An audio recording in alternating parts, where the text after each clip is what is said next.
Para sa episode na ito, iisa-isahin natin ang mga bansang malapit nang maglaho sa mundo. Pero bago yan, mag-subscribe ka na sa ating channel at i-click ang bell para updated ka sa mga videos na ating i-upload tuwing Sabado.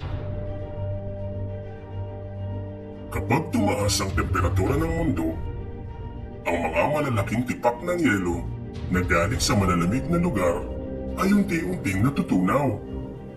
Ang mga natunaw na yelo ay dumadaloy patungo sa mga anyong tubig na nagiging sanhi ng patuloy na pagtaas ng level ng tubig sa dagat. Ito ay nagbabanta sa kaligtasan at hinaharap ng 52 bansa kabilang na ang Pilipinas.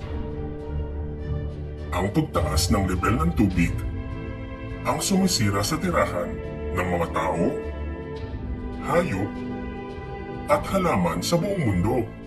At ito ang dahilan kung bakit maraming bansa ang maaaring maglaho sa hinaharap. Ating tuklasin ang 10 bansa na nanganganib na maglaho ilang taon mula ngayon. Number 10. Ang Bangladesh.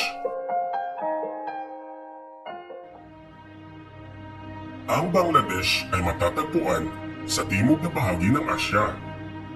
Ito ay may populasyon na higit sa 165 milyon na laging naapektuhan ng madalas na pagbaha dulot ng mga bagyo at buhawing nananalanta sa bansang ito. Ang mga natutunaw na malalaking tipak na yelong mula sa bundok ng Himalayas ang nakakaapekto sa bansang ito, kung kaya naman 25% ng bansa ay lubog sa tubig bawat taon.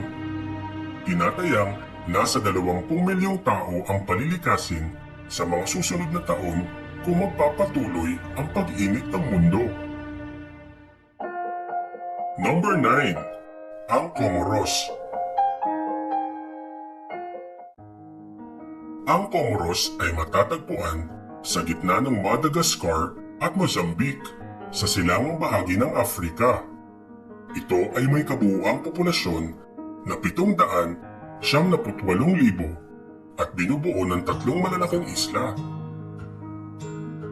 Ang bansang ito ay isa sa mga itinuturing na nanganganib na maglaho dahilan ng patuloy na pagtaas ng tubig na nagdudulot ng malawakang pagbaha sa bansa.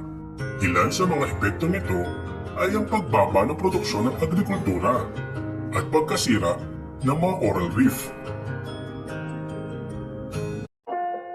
Number 8. Ang Tonga. Ang Tonga ay matatagpuan sa timog na bahagi ng Karagatang Pasipiko na binubuo ng 169 na isla. Tangi ang 36 na isla lamang ang pwedeng tirhan ng tao na may kabuuang populasyon na 103,000. Ang pagtaas ng antas ng tubig ay nagdudulot sa mga tao na humanap ng matataas na lugar na maaaring gawing tirahan. Ang mga mangroves sa lugar na ito ay nasira na rin at nagiging dahilan upang maging lantad sa bagyo at pagbaha ang bansang ito. Number 7. Ang Seychelles. Ang Seychelles ay matatagpuan sa kanlurang bahagi ng Indian Ocean na binubuo ng 115 isla. Ang pagtaas ng temperatura ng dagat na nakapalibot sa bansang ito ang siyang sumira sa mga coral reef dito. Ang mga coral reef na ito ang nagbibigay proteksyon upang mapigilan ang pagguho ng mga lupa.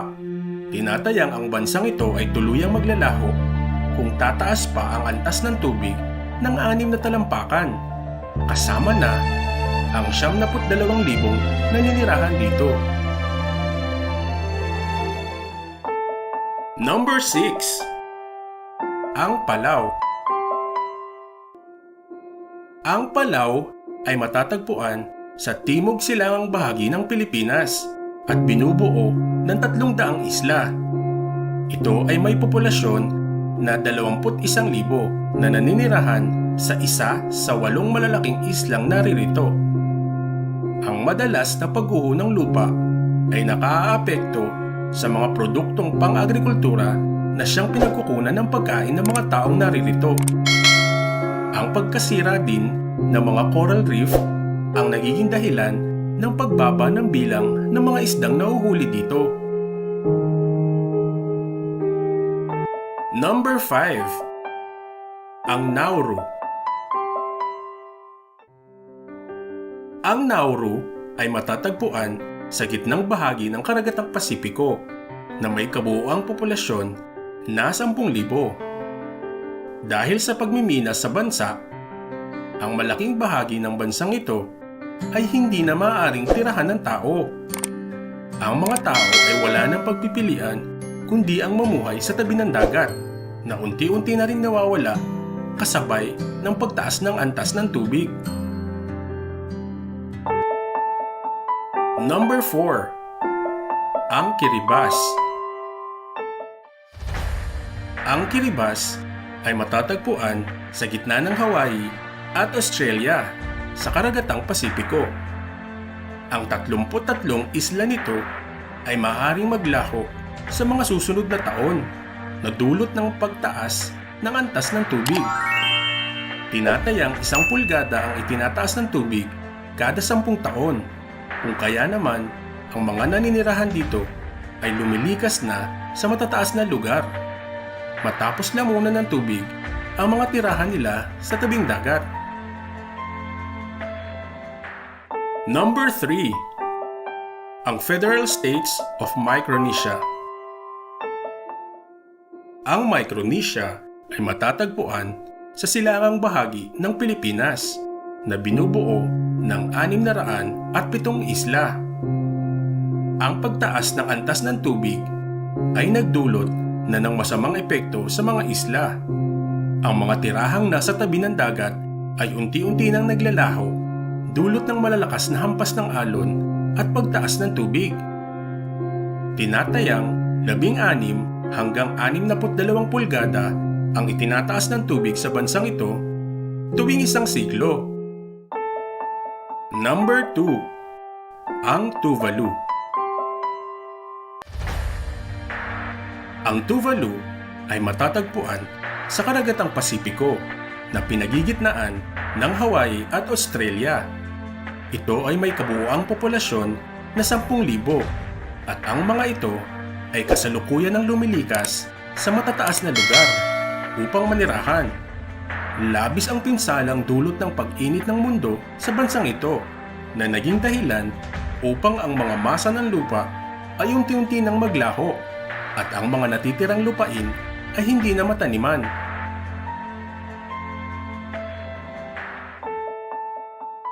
Number 1. Ang Maldives. Ang Maldives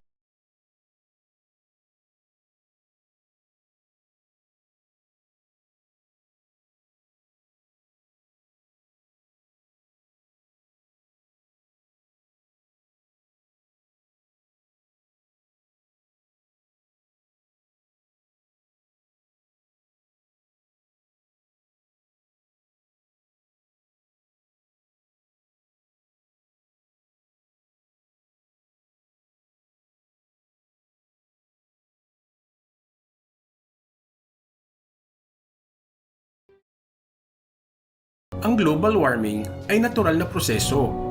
Ngunit maaari natin itong mapabagal kung pangangalagaan natin ang ating kapaligiran. Hanggang sa susunod nating episode.